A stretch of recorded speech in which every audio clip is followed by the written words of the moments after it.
लजाई जनी खाई कुछ पाकिट में चोराई। लजाई जनी खाई कुछ पाकिट में चोराई। लजाई जनी खाई कुछ पाकिट में चोराई।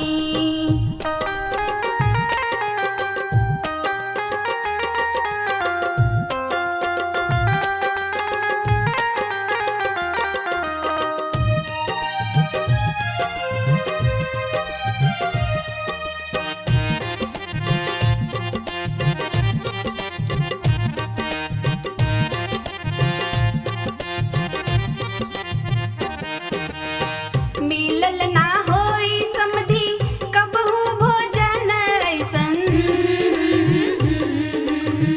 मिलल ना होई समधी कबहू भोजन ऐसन। चबाई जनी पुड़ियन के खाड़े ले जाई। लजाई जनी खाई कुछ पाकिट में चोराई। लजाई जनी खाई कुछ पाकिट में चोराई।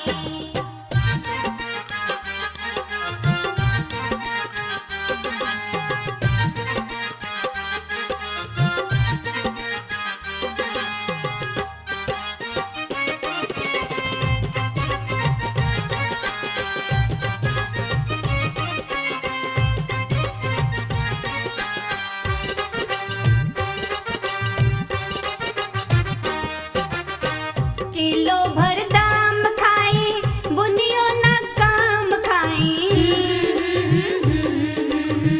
किलो भर दाम खाई बुनियो ना काम खाई। बिलाई लेखा राजभोज चाट के मलाई।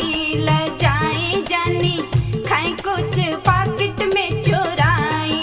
लजाई जनी खाई कुछ पाकिट में चोराई।